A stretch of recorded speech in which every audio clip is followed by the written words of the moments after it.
Olá pessoal do canal Matemática Fácil. O tema do nosso vídeo de hoje é soma dos termos de uma PG infinita. Eu sou o professor Bruno Cavalcante e bora para a aula?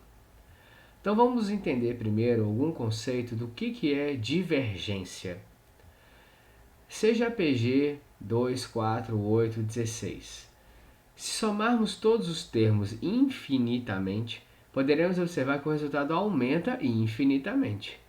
Você pode perceber isso, né, pessoal? Que como você vai aumentando o valor que você vai somando nessa PG, então o resultado final sempre aumenta, é um número cada vez maior. Então a gente diz que essa soma aí, ó, 2 mais 4 mais 8 mais 16, ela diverge para infinito, né? Então ela é uma sequência divergente, beleza? É quando você tem uma soma e ela vai para infinito. Então, né, podemos dizer que a soma destes termos diverge para infinito. Seja a PG 3 menos 9, 27 menos 81. A gente pode reparar, né, que a razão aqui é menos 3. Então, é uma PG oscilante, como a gente já viu em algumas classificações já na primeira aula de PG. Se somarmos todos os termos infinitamente, poderemos observar que o resultado pode ser positivo ou negativo por causa da sua oscilação. Você está oscilando. Então, por exemplo, se eu tiver só esses 4 termos aí, por exemplo, 3 menos 9 dá menos 6. Menos 6 mais 27, aí dá 21. 21 menos 81 dá menos 60. O próximo número é 243, então menos 60 mais 243, 183. Então vai depender se ela terminar com um número negativo,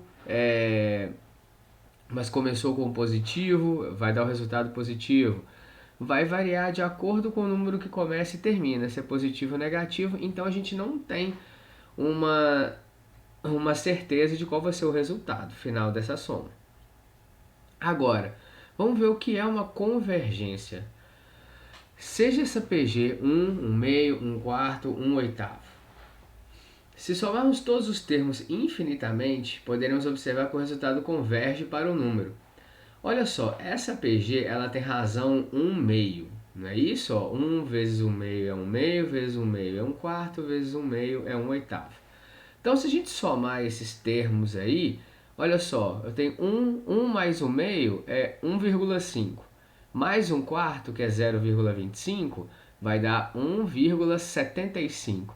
Mais 1 oitavo, que é 0,125, então vai ser 1,875. E se você somar o próximo, que é 1 sobre 16, vai se aproximando, vai dar 1,9 alguma coisa. Vai se aproximando cada vez mais de 2. Beleza? Então é a soma dessa PG aí, ela vai se aproximar do número 2. Ou seja, 2 é o limite desta série geométrica. Né? Como é uma progressão geométrica, temos uma série geométrica. 2 é o limite, porque quanto mais você colocar números somando dessa PG aí, mais próximo de 2 vai chegar. Então a gente pode dizer que esta soma converge para 2. Beleza? Então ela converge para 2. Então reparou que essa PG, a soma dela infinita, eu consigo chegar em algum resultado? Então, portanto, para que possamos somar infinitamente os termos de uma progressão geométrica, a razão deve pertencer ao intervalo de menos 1 até 1. A gente viu dois exemplos. O primeiro exemplo, a PG era a razão 2, divergia. A razão menos 3 também divergia. Então, essa aqui, como a razão está entre menos 1 e 1, então ela converge. Por que eu quero dizer isso? Porque nem todas as progressões geométricas você vai poder somar os infinitos termos. É só aquelas em que a razão está entre menos 1 e 1.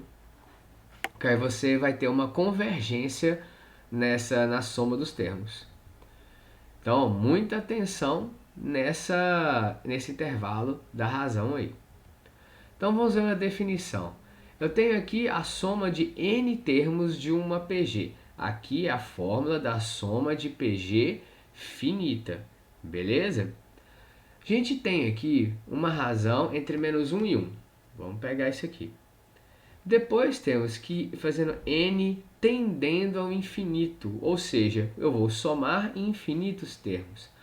Então, na fórmula da soma normal, né, soma de PG finita, que é essa daí, eu tenho o seguinte, nessa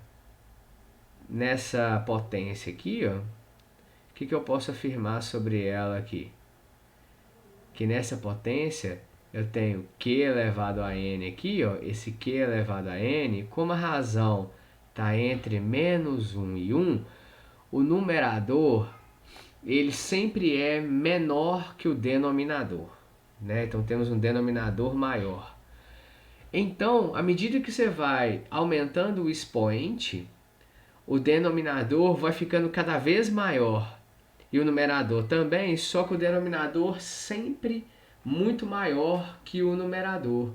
Então, quando você divide, seu número vai ser 0,00 alguma coisa, entendeu? Então, a divisão dessa fração vai ser sempre um número próximo de zero.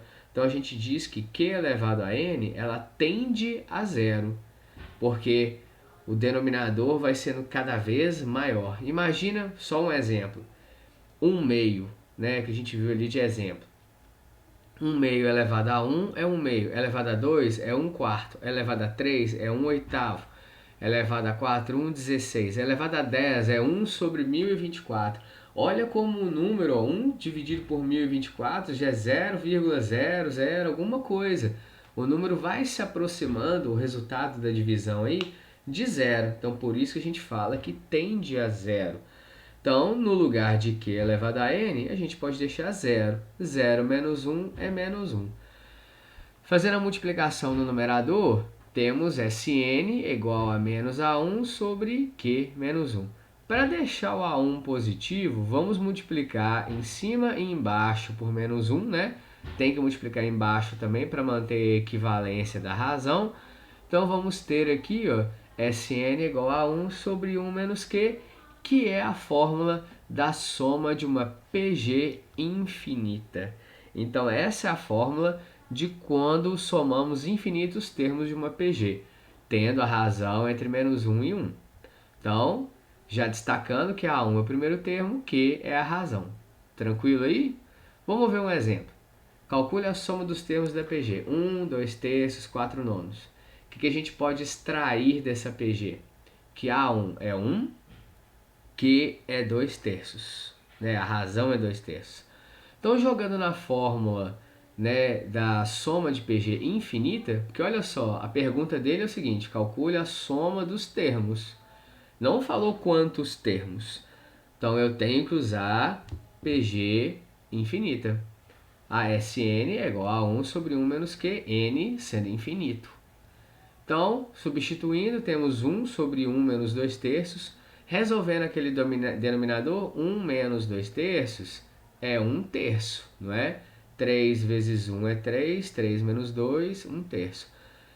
Então, divisão de fração, repete primeiro, multiplica pelo inverso do segundo, então a soma vai ser 3. Então, a soma de todos esses termos dessa PG vai tender ao número 3. Pronto, galera, ó, molezinha, facinho, tá vendo? Vamos agora praticar mais um pouco? Então, ó, calcule a fração geratriz da dízima 0,8181. Aqui, pessoal, a gente aprende no ensino fundamental que para transformar uma fração geratriz, né, você transformar uma dízima periódica em fração, você pega ali, igual nesse caso aí, pega o período, que é 81, sobre a quantidade de algarismos que repetem, cada um vai representar por um 9. Então seria 81 sobre 99. Mas vamos ver isso aqui, de onde surgiu esse macete. Olha só, 0,8181 é a mesma coisa que 0,81 mais 0,081. Você pode reparar, pessoal, que esse cara que está aqui, ó, né? Esse cara que está aqui, ele encaixa aqui. Tá vendo? Ele encaixa aqui. E esses 4 que estão aqui, né, 4 logaritmos, eles encaixam aqui. Tá vendo? Igual um quebra-cabeça, que vai formar a dízima periódica 0,81, 81, 81.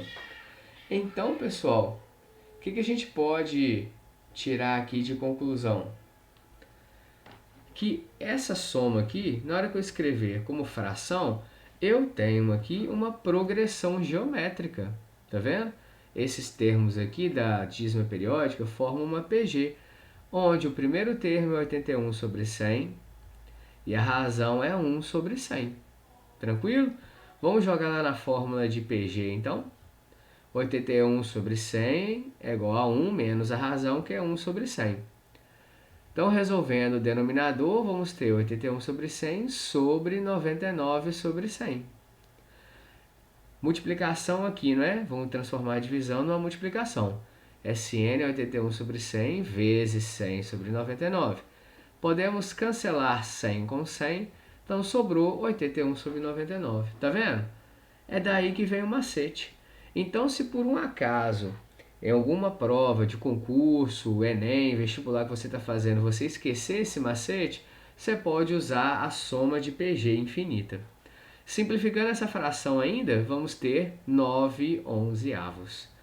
Tranquilo, galera? Ó, outro exemplo fácil aí também, onde a gente pode aplicar a progressão geométrica.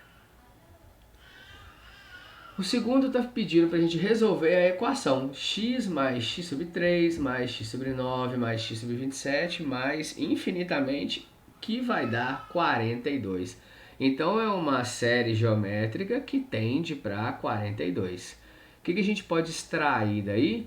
Que o primeiro termo, A1, é x, a razão é 1/3, Sn, que é a soma, é 42. Tá vendo o que a gente pode extrair? Vamos jogar na fórmula da PG infinita? 42, que é a soma, é igual a x, que é o primeiro termo, sobre 1 menos a razão, 1/3. Resolvendo o denominador, vamos ter 42 igual a x sobre 2/3. Divisão de fração, repete o primeiro e inverte o segundo, ó, multiplica pelo inverso do segundo. Então, temos 42 igual a 3x sobre 2. Multiplicando cruzado aqui nessa proporção, vamos ter 3x igual a 84. Então, temos que x é igual a 84 sobre 3. X, então, é igual a 28. Galera, molezinha? Outro exemplo aí prático que dá para usar a soma de PG infinita.